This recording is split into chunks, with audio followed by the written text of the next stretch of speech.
በህይወቴ ግን በጣም ስሜቴን የጎዳው የባለቤቴ ሞት ነው። በ13 ዓመቷ ነው ማቃት ህፃን ልጅ ነው። እኔ እነሱ ግቢ ውስጥ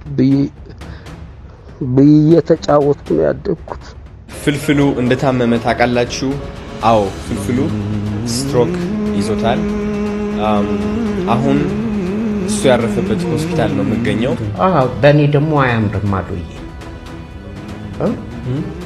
ማንም ሰው ህመሜን እንዲያይ አልፈልግም።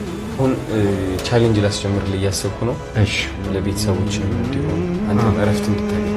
ኦኬ። ሰላም ጤና ይስጥልኝ። እንዴት አደራችሁ? እንዴት ዋላችሁ? እንዴት አመሻችሁ? ክርስቶስ ተንሥአ እሙታን በአማን ተንሥአ ብያለሁ። የወቅታዊ ጉዳዮች ተመልሼ መጥቻለሁ። የፍልፍሉ ነገር ትንሽ እየባሰበት ይመስላል። ወንድማችን አዶናይ እንግዲህ እጁን አስገብቶበታል። በጉዳዩ ላይ ያለው ነገር ምንድን ነው የሚለውን ነገር እዛ ቦታ ላይ ተገኝቶ ደስ የሚል አይደለም። እውነት ለመናገር እሱን ጉዳይ ዳስቦታል፣ እንመለከተዋለን። ብዙውን ጊዜ ላይ በማሳቅ ዓለም ውስጥ ያሉ ሰዎች ችግራቸውን ሳንረዳላቸው ሳቃቸውን ብቻ ተከትለን ነው ስንጓዝ ይኖር ነው፣ ወይ ደግሞ ስንስቅ ኖርን እንጂ ምን ይመስላል የሚለውን ህይወታቸውን ብዙውን ጊዜ አናውቀውም። የምታስታውሱ ከሆነ የአስፋው መሸሻን የኢቢኤስ ላይ ያለው ማለት ነው፣ እንዴት በአንድ ቀን አባቱንና ሚስቱን እንዳጡ ሲናገር ታውቃላችሁ አይደል? ምን አይነት ስሜት እንደነበረው። በተመሳሳይ ሁኔታ ሌሎቹም ኮሜዲያን እንደዛ ነገሮች ያጋጥማቸዋል። ግን ሰውን በቃ ሁሌ ለማሳቅ ስለሚጥሩ ግን ያላቸውን ፔን አናውቀውም፣ አንረዳው። የፍልፍሉም አንድ ጉዳይ ነው። ከዛ በተጨማሪ ግን የጥል ላሰማችሁ በጣም ያሳዘነኝ ጉዳይ። ፐብሊክም እንዲመጣ አልፈለኩም። ብዙ እንትን አድርጋለሁ። እኔ እንጃ በጣም አስቸጋሪ ነገሮች ውስጥ በጣም ፈታኝ ነው። ሁለት እህቶቼ በአንድ ወር ልዩነት ውስጥ ሞተውብኛል። ከዛም ደግሞ አባቴ ሽማግሌ ነበር፣ እሱም መንከባከብ ነበረብኝ። እሱም ብዙ አልቻለም። ከአንድ አመት በኋላ ሞተ። በህይወቴ ግን በጣም ስሜቴን የጎዳው የባለቤቴ ሞት ነው። በ13 ዓመቷ ነው ማቃት ህፃን ልጅ ነው። እኔ እነሱ ግቢ ውስጥ እየተጫወትኩ ነው ያደግኩት። በአንድ ቀን ውስጥ ነው የሞተችብኝ። እኔ ደብረ ዘይት ስራ ነበረብኝ። እንጀራ ምናምን እየጋገረች ነበር። ልብስ ማስጣ ስልክ ደውላ በጣም አሞኛል አለችኝ። መጣሁኝ ቤት። እዚህ ጋር ያመኛል እባክህ ምን እንደሆነ አላውቅም አለች።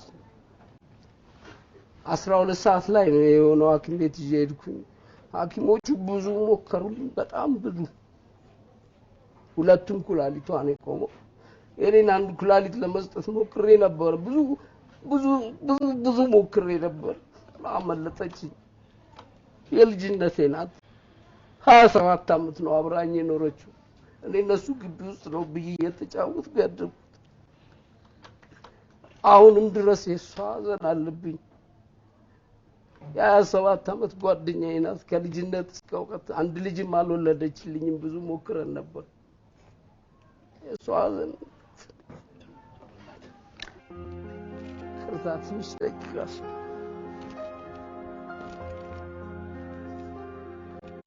ፐብሊክም እንዲ በነገራችን ላይ አንዳንድ ሰዎች ካልተናገሩ በስተቀር ውስጣቸውን ህመማቸውን ማናቀላቸው ሰዎች አሉ። እንኳን አይደለም አብሮ አድጎ ተጋብቶ ኖሮ በዛውም ደግሞ በጣም መከራ ከባድ የሚባለው በትዳር ውስጥ ልጅ አጥቶ ተዋዶ ተፋቅሮ መኖርና ያንን አካል ማጣት ምን ያህል ከባድ ነው ታውቁታላችሁ። አሁንም ሌሎቹም በነገራችን ላይ ያልተነገረላቸው ያልወጣላቸው ግን ሰውን በማሳቅ ስራ ላይ ያሉ ሰዎች ግን አሉ፣ ውስጣቸው ማይታወቅላቸው። እስቲ አዶናይ ፍልፍሉ ጋር ሄዶ ነበር ያለውን ነገር ላሳያችሁ። እንደታመመ ታውቃላችሁ? አዎ፣ ፍልፍሉ ስትሮክ ይዞታል። አሁን እሱ ያረፈበት ሆስፒታል ነው የምገኘው።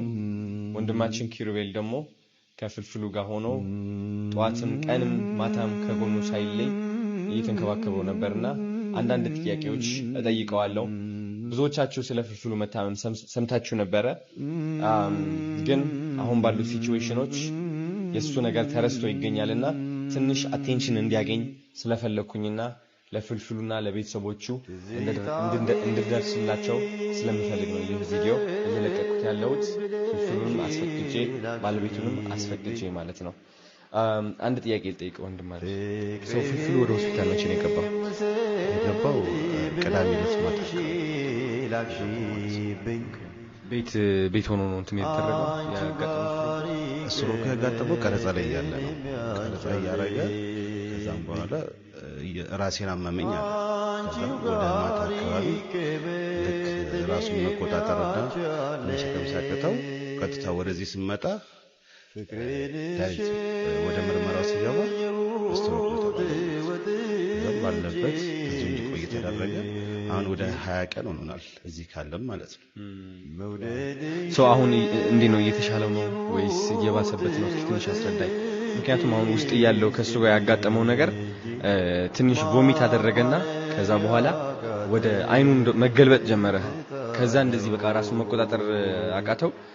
ዶክተሮች ተጠርተው ነርሶች ጠርተን ነው በቃ በፍጥነት ሮጦ መጥተው እሱን ማንቃት የጀመሩት እንዳተኛ ያሉትና እኔ በጣም ልቤ በጣም ነው የተጎዳው እውነት ለመናገር ፍልፍሉ እንደዛ ሆኖ ስላየው። አሁን ያየከው እውነት ለመናገር ያስደነግጣል። አሁን ፍልፍሉ ያለበት ሁኔታ በጣም ከፍተኛ ላይ ነው። ለእመሙ ወጣ ገባ እያለ ነው ያለው ማለት ነው ራሱን መቆጣጠር እስከሚያቅተው ማለት ነው። እና አሁንም ዶክተሮችን እንደምታያቸው ተረባርበው ያሉበት ምክንያት እሱን ለማዳን ነው። አሁን ያለበት እመሙ አንዴ መጣ አንዴ ገባ ይላል።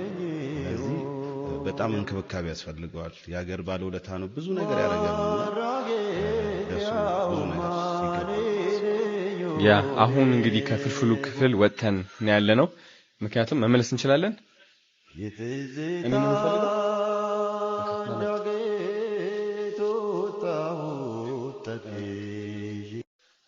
ፍልፍሉ ያ የተነጋገ ምን ነው ሰላም ሆንኩ። አሁን ተሻለ? ደህና ነው? ኦኬ። ያ ባለፈው ሌሎቹን አስወጣ እኛ ነው ሸነበት ማስተር በሩን ዘጋው። ውጭ ሁሉ እንዴት እንደደነገጥኩ እኮ በእናትህ። ቮሚት ብለህ ምንድነው? እቺ ነች የሙቀት አልቃ ነው ላውጣልህ ነው? ልጥራልህ? ነርስ አይ ጢንጢን እያለች ነው ቴምፕሬቸሯ። እሷ አንተ ነው የምታወጣት? እሺ እንዴት ነው የምታወጣው? እሷ ነች እቺ ነች የምትጨው እሷ ነች። ለለሱ ሻባቲ ወይ ያበት እንዴት እኮ እንደደነገጥኩኝ አይን እንደዚህ ሲገለበጥ እኮ በቃ ያ ስትሮኩ እንትን ያለኝ ቦታ አለ አይደል? በሱ በኩል ደሙ እንትን ማለፍ የማይችልበት መሰለኝ። አሁን ግን የፊዚዮቴራፒው ምናምን ካለ ይስተካከላል። እሺ አሁን ባላንስ ማድረጉ ነው ያቃተኝ። በእኔ ደግሞ አያምርም አሉዬ። ማንም ሰው ህመሜን እንዲያይ አልፈልግም። አያቸዋል። የብዙዎች በተለይ ኮሜዲያን ችግራቸው ሰውን ማሳቅ ሰውን ማስደሰት እንጂ ህመማቸው እንዲታወቅባቸው እንኳን አይፈልጉም። እዛው እየታመሙ እያዘኑ እያለቀሱ ችግራቸውን ዋጥ አድርገው እንጂ ያለባቸው ችግር ማስንከል ሰው እንዲስቅ እንጂ በእነሱ ምክንያት እንዲያዝናል አይፈልጉት። ሰምታችሁት ከሆነ ሰው እንዲያቅብኝ አልፈለኩም ማለት ከኔ ጋር በሳቅ ሲሆን ነው ደስ የሚለው። ያን ያሳዝነኝ ታውቃለህ። ታውቃለህ ነበር። በጣም ጠንካራ ነህ። በጣም ጠንካራ ነህ። አይ ለዛም ነው እኮ አንተ ሁሌም በቃ የሰው የሳቅ ምንጭ የደስታ ምንጭ ስለሆንክ በቃ እኔ እንደራሱ ቪዲዮ መቅረጽ እንደራሱ ከበደኝ ታውቃለህ። ለሚስት ጠየቅኳት። በቃ ወደ 3-4 ጊዜ ነው ጠየቅኳት። ከዛ ግን አባይ ቲቪ ሲለቁት ሳይ ከሁሉም በፊት ነው ቀድማቸው የነገራችሁኝ ስለዚህ ነገር። ግን አባይ ቲቪ ሲለቀቅ ኦኬ ፍልፍሉ በቃ እሺ ብሏል ማለት ነው አልኩኝ። ምክንያቱም የሳቅ ምንጭ ነህ አንተ የብዙ ሰዎችና እንደዚህ በቃ የሆነ እንደዚህ ቦታ ላይ ሆነ መታየት የምትፈልግ አይመስለኝም። ከምን ከባድ እንደሆነ ይገባል። በጣም ያማል። ከህመሙ በላይ የሚያመኝ ይሄ ነው። ግን እኮ ህይወት እንደዚህ ነች። ህይወት እኮ እንደዚህ እኮ ነች ያለ ነው። ፈጣሪ ደግሞ አለ እነሳለሁ። እውነት አሁን ደግሞ እግዚአብሔር እንድታስተምር ፈልጎ ይሆናል። በዚህ እንድማር እንድትማርና እንድታስተምር እንድማር አሁን ደግሞ እግዚአብሔር እንድታስተምር ፈልጎ ይሆናል። በዚህ እንድማር እንድትማርና እንድታስተምር እንድማር ነው። የኔ ደግሞ ለብዙ ሰው ማስተማሪያ ይሆናል። ይሄንን ነው የምለው አዶዬ። እውነት እኔ እኮ ጥንካሬ እንደሆነ የታየኝ ስንገባ የቀለድከው ቀልድ አሁንም ቀልድ አልተለየም ካንተ ጋር ነው። ምንድን ያልከን ስለ ነዳጅ ነዳጅ እስከሚያልቅ ነው እዚህ ያለው ሲያልቅ እግሬ ቆሰቆሳል ራሱ አለ። ነዳጅ ሲጠፋ እግሬን እንትን ብሎኝ እንጂ እነሳለሁ። ለማስተማሪያ ነው እነሳለሁ። ታዲያስ እኛ የተመረጥን ሰዎች እግዚአብሔር እኛን ነው የሚጠቀመው ለማስተማር ሰው ለማንቃት። አንተ ብዙ ሰዎች አሁን ታነቃለህ ራሳቸውን እንዲንከባከቡ ይሆናል ጤናቸው በጣም እና ትምህርት ላይ ነን። እውነት የተመረጥን ሰዎች ማለት እንዲህ ነን። በጥሩ ብቻ ሳይሆን በአንዳንድ ነገሮች በዝቅታም እግዚአብሔር ያወጣናል ወደፊት ይሁን ባንፈልገው።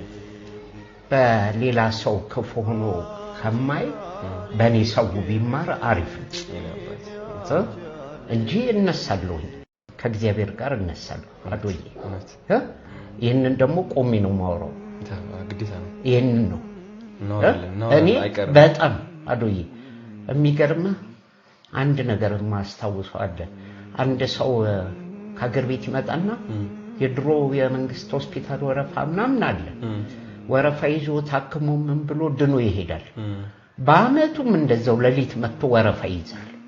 ወረፋ ይዞ ምን ብሎ ሐኪሙ ጋር ቀረበ። እንዴ ባለፈው ታክመሃል ድናሃል አይደል አለው። አዎ አሁን ለመጣ ሲለው ለምስክርነት አለ። ለምስክርነት መጣ። አዎ መዳን። ስለዚህ በእኔም የሚያምረው ድኜ ቦታዬ ላይ መድረኬ ላይ ቁጭ ብዬ ለማሳየት ያብቃኝ ነው የምለው። አመሰግናለሁ።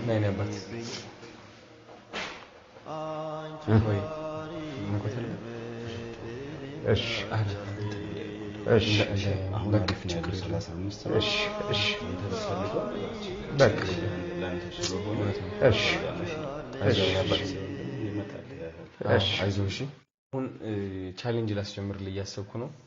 ለቤተሰቦችም እንዲሆን አንተ እረፍት እንድታገኝ ጥሩ ደረጃ ላይ እንዳለው እንድታውቅ ቻሌንጅ አስጀምራለሁ። እወድሃለሁ በጣም አከብርሃለሁ። ወጥተህ ደግሞ ትልቅ ነገሮችን እንሰራለን አብረን። እሺ ወጥቼ ካንተ ጋር ነው አባሮሽ የምጫወተው መጀመሪያ። አዶዬ እወድሃለሁ። ሰላም ሁኑልኝ ናፒዬ። እወድሃለሁ የኔ ጌታ። እሺ አመሰግናለሁ። አዶዬ ሰላም ግቡልኝ። አረፍ በሉ። እሺ ነባት እወድሃለሁ። እሺ እየመጣሁ አያቸዋለሁ። እሺ በቃ አዶዬ ሰላም ሁኑልኝ። አትጨናነቅ አለን። በቃ ራስ ጨርስ። ምን ጭንቀት እዛው አድርጌ አንድ ነገር መታሰብ ምንም ነገር ለአንተ ትቼዋለሁ። በቃ እሺ ነባት ሰላም ግባልኝ። እወድሃለሁ። እሺ ቻው። ዛሬም የሚያዝነው ዛሬም እንትን የሚለው እንደዛ ነው። የባንክ አካውንቱ ያው ራሱ አዶናይ ፕሮፋይል ላይ ያስቀመጠው ነው። ኮሜንት ላይ ፒን አደርግላችኋለሁ። ቪዲዮ ላይም እንደተቀመጠ ታዩታላችሁ ብዬ ተስፋ አድርጋለሁ።